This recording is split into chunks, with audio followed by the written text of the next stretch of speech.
सवाल खड़ा किया जा रहा था। धारा 144 लगा दी गई, मेट्रो स्टेशन के दरवाजे बंद कर दिए गए। ये संदेश दिया गया कि देश के लोगों, भ्रष्टाचार के खिलाफ आवाज उठाने के लिए जंतर मंतर आने की कोशिश करोगे तो आने नहीं दिया जाएगा, और आए तो 144 लगा दी जाएगी, आपको पकड़ लिया जाएगा। हमें लगा कि यह तो तानाशाही है। सरकार से सवाल किए गए। कल मैं तो जयपुर में था, अरविंद केजरीवाल जी ने कई ट्वीट किए, कई बातें लिखी, तो कुछ सफाई जैसी आई। बोले कि ये बार बार लोग चल देते हैं जंतर मंतर की तरफ, बार बार ये लोग 20, 25, 50, 2000, 20,000 लोग इकट्ठे हो जाते हैं और कभी इंडिया गेट की तरफ चल देते हैं, कभी पीएम हाउस की तरफ चल देते हैं, कभी सोनिया गांधी के घर की तरफ चल देते हैं। उसको कहा गया कि ये सिक्योरिटी के लिए खतरा है, ये सुरक्षा के लिए खतरा हो रहे हैं। हमने सोचा कि चलो सुरक्षा के लिए अगर 20 लोग, 200 लोग, 2000 लोग खतरा हो गए हैं तो चलो 2 लोग जाके देख लेते हैं, क्या 2 लोग भी सुरक्षा के लिए खतरा है?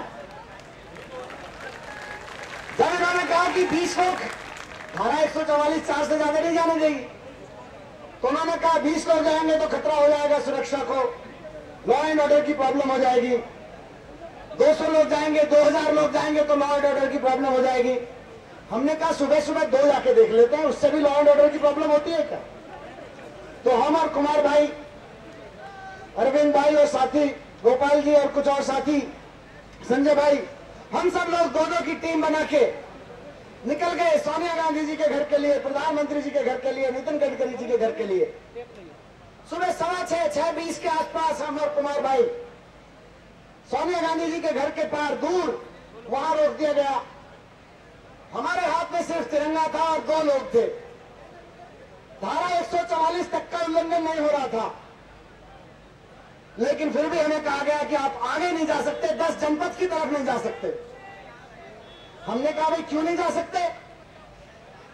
तो बोले नहीं साहब, आदेश नहीं है। मैंने कहा यार 2 लोगों को जाने का आदेश क्यों नहीं है? हमने तो कल तक 144 सुना था, 2 लोगों को जाने का आदेश क्यों नहीं है? बोले ऊपर से आदेश है। मैंने कहा यार ऊपर से कहां से आदेश है, जरा बताओ, कौन है ऊपर वाला तुम्हारा? बोले जी वो हम आपको नहीं बताएंगे, लेकिन ऊपर से हमें इंस्ट्रक्शंस हैं कि आपको आगे नहीं जाने दिया जाए। हमने कहा 2 लोग हैं यार, 4 जैसे भी नहीं है, 4 नहीं है तो 4 जैसे भी नहीं है, जाने तो दो, तिरंगा लेके। नहीं जाने दिया, वहीं बैठ गए हम लोग। आप सबको पूरा पता है कैसे डिटेन किया गया, कैसे लेके गए, वो दोहराने की जरूरत नहीं है। लेकिन एक बात जो मैं कहना चाहता हूं, सुबह कई साथियों के मन में सवाल था, मीडिया की तरफ से भी सवाल आया था कि जब 10 बजे का कार्यक्रम था तो 6 बजे क्यों चले गए? हमने कहा हम इस सरकार को एक्सपोज करने के लिए चले गए।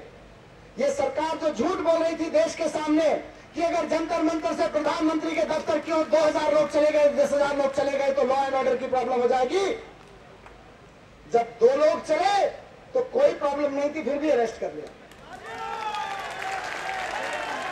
तो प्रॉब्लम लॉ एंड ऑर्डर की नहीं थी साथियों, 2000 के जाने से भी लॉ एंड ऑर्डर की प्रॉब्लम नहीं थी, क्योंकि 2 के जाने से भी लॉ एंड ऑर्डर की प्रॉब्लम नहीं थी।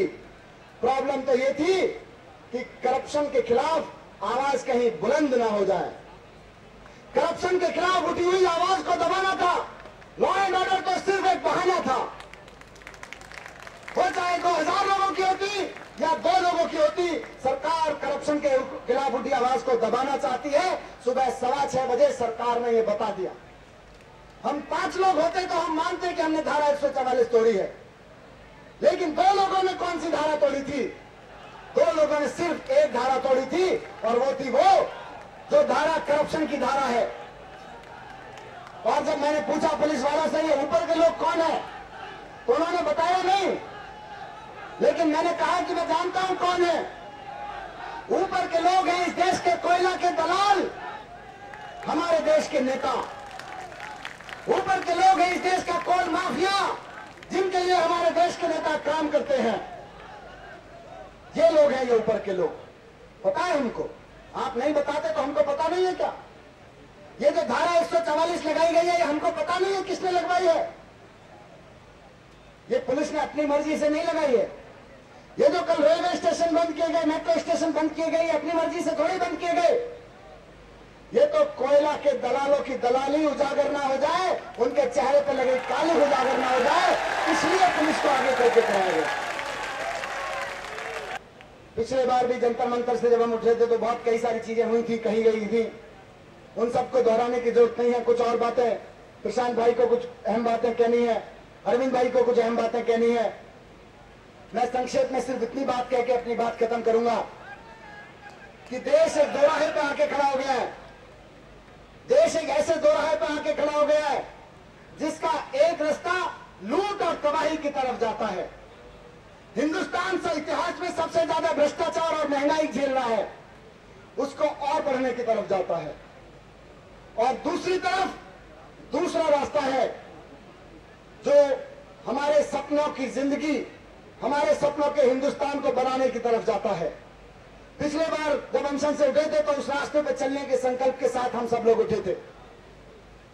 बहुत चर्चाएं हुई है, बहुत बातचीत हुई है। कल भी जयपुर में थे, परसों हम लोग उड़ीसा में थे। साथियों, उस रास्ते में चुनौतियां बहुत हैं।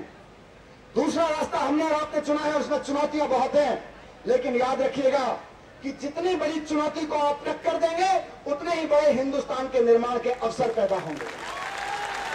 छोटी चुनौतियों को देने से छोटे अवसर मिलते हैं, छोटी चुनौतियों को टक्कर देने से छोटी अवसर उपलब्धियां होती हैं।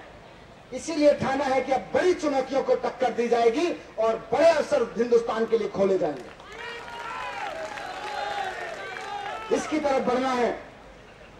पूरे देश में तैयारी हो रही है इसके लिए। आप भी जहां है, जिस मोहल्ले में, जिस गली में रहते हैं, उसकी तैयारियों में जुट जाइए। और जैसा कुमार भाई ने कहा कि ये आंदोलन, और पिछली बार जंतर मंतर पे भी हमने कहा था कि हम राजनीति करने नहीं जा रहे, राजनीति को बदलने जा रहे हैं। और राजनीति को बदलने के लिए सड़क पे भी आंदोलन होगा और संसद में भी आंदोलन होगा। आज का आंदोलन उस बात के लिए नजीर रहे, याद रहे उन लोगों के लिए जिनको ये कहना है कि आंदोलन सड़क से खत्म करके हम लोग संसद में ले जा रहे हैं, चुनाव लड़ने जा रहे हैं। आंदोलन सड़क पे भी होगा, इसी तरह से होगा। जहां जहां ये देश के गद्दार जाएंगे वहां वहां होगा। जिस मोहल्ले में देश के, जिस कोने में ये देश के गद्दार जाएंगे वहां वहां होगा। सड़क पे भी होगा और 2014 में संसद में भी होगा। बहुत बहुत धन्यवाद।